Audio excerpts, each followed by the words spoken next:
Sir Syed Ahmad Ali Khan का आधुनिक शिक्षा के प्रति काफ़ी लगाव था। वो चाहते थे कि भारत के लोग भी पश्चिम शिक्षा शैली को अपनाकर आगे बढ़ें और ख़ास तौर से मुस्लिम समुदाय के लोग जो अरबी और उर्दू पर ही डिपेंड थे, वो अंग्रेज़ी माध्यम को सही नहीं मानते थे। तो सर सैयद अहमद अली खान की कोशिश थी कि मुस्लिम समुदाय के लोग अंग्रेजी माध्यम से भी शिक्षा ग्रहण करें।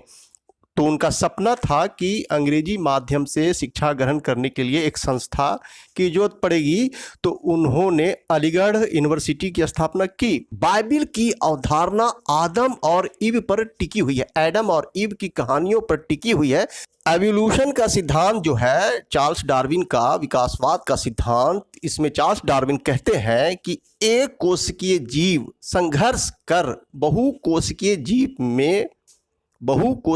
जीव में परिवर्तित होता है, यानी कि बंदर के संघर्ष करने के क्रमागत विकास से ही इंसानों की पैदाइश हुई है।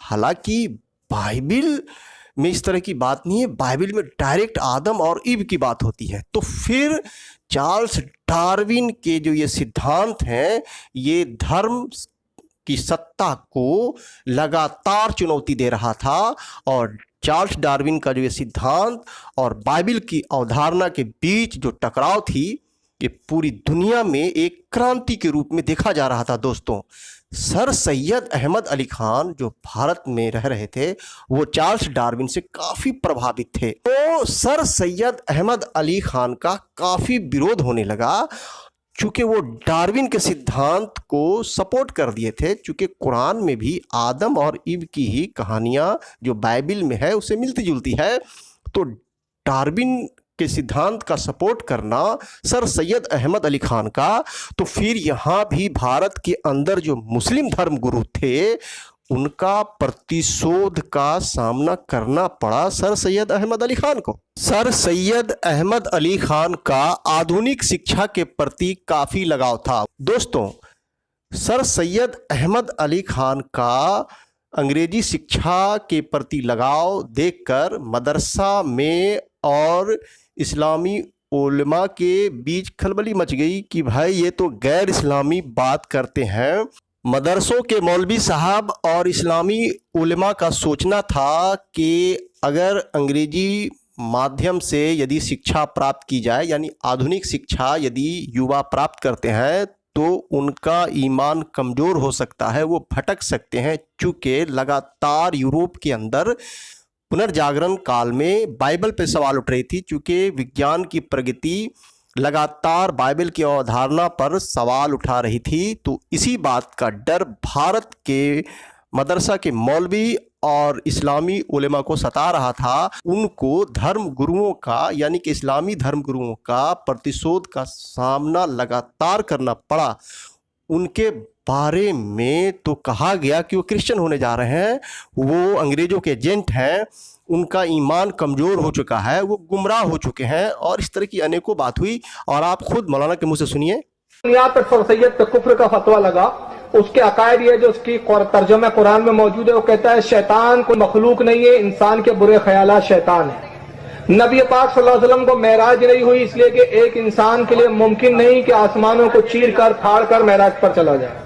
वो कहता था चांद के जो टुकड़ों का मुजज़ा ये झूठ और लंतरानी है। मौलवियों ने अवाम को सिर्फ मुतासिर करने के लिए और वाहवाही लूटने के लिए बातें गढ़ रखी है कि उन्होंने चांद के टुकड़े किए। तो इन चीजों का वो मादल्ला इनकार करता था, मुजज़े का, फरिश्तों का इनकार करता था, जन्नत और दोज़ख का मुनकिर था, कहा जन्नत दोज़ख नाम की कोई चीज नहीं है। तो इस पर हुक्म कुफ्र लगाया गया। और सर सैयद की एक किताब मेरे पास है, मुझे नहीं मालूम यहाँ पे वो है या नहीं, महाराष्ट्र में बीए के अंदर सेकंड ईयर में कोर्स में शामिल है उर्दू लिटरेचर के अंदर। उसका नाम है मज़ामीन सर सैयद। उसके अंदर उसका एक मजमून है, कहता है कि हमारा कुफ्र भी इतना आला दर्जे का कुफ्र है, लोग हराम मक्का जाके कुफ्र का फतवा लाए, तो मेरा कुफ्र भी इतना आला है कि किसी को गाजी बनाकर किसी को हाजी बना देता। तो कुफ्र पर भी उसने फक्र किया।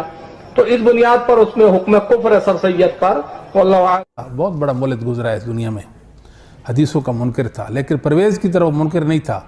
वो हदीस लेता था जो उसके मन पसंद होती थी। मन के ख़िलाफ़ बुखारी मुस्लिम की हदीस को छोड़ेगा, मन के मुआफिक अगर उसकी हदीस कोई झूठी मन गढ़त ज़ईफ़ उसको ले लेगा, झाड़ फूँक कर साफ़ करके। इसको मुहद्दिसीन ने रद्दी की टोकरी में रखा, उसको फूँक कर अपना मज़हब और दीन बना लेगा। कहता है सूद कोई नहीं होता, वैसे मौलवी ने बनाया हुआ, पर्दा भी कोई नहीं होता, ठीक है। इस तरह की मोइज़ात का मुनकर हो गया था। बड़ा बड़ा इल्हाद उसके अंदर, बड़ा बड़ा कुफ्र उसके अंदर था।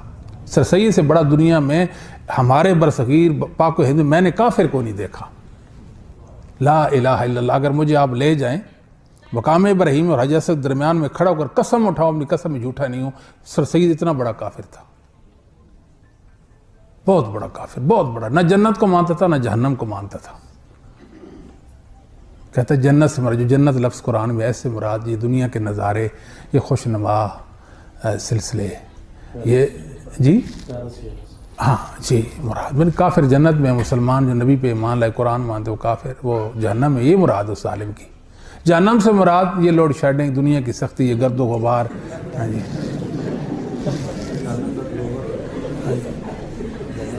और यहाँ मेरे बच्चों, मेरे भाइयों, मैं आपको एक और बात भी अर्ज़ कर, दुनिया का हर मुनकर हदीस, जो मुनकर हदीस होगा वो ना जन्नत को मानेगा ना जहन्नम को मानेगा। आज आप हमेशा याद रखें कि भटकते भी इल्म वाले। अब देखें सर सैयद कितना बड़ा आदमी था, कितना उसने मुसलमानों के लिए खिदमत की, कितने बड़े बड़े कॉलेज बनाए ताकि मुसलमान नौकरियों में पीछे न रह जाएं। खुद भटक गया, तफसीर कुरान में नऊज़ुबिल्लाह ऐसी गलतियाँ की, हत्ता कि फिर तो नमाज का भी इनकार कर दिया और कहा नमाज क्या है, एक्सरसाइज है। अब सवाल उठता है कि मौलाना लाख बोलें, पादरी और पोप जितना भी विरोध करें, लेकिन दोस्तों धर्म और विज्ञान के बीच जो टकराव है ये सदियों तक चलता आया है और सदियों तक चलता रहेगा, क्योंकि धर्म सवाल करने से मना करता है, लेकिन विज्ञान कहती है, साइंस कहती है कि सवाल करो, सवाल करो। ये सबसे बड़ा अंतर है धर्म और विज्ञान के बीच में दोस्तों। तो अगर आपको मेरी वीडियो अच्छी लगी तो लाइक करें, सब्सक्राइब करें, शेयर करें। नमस्कार, आदाब, बाय दोस्तों।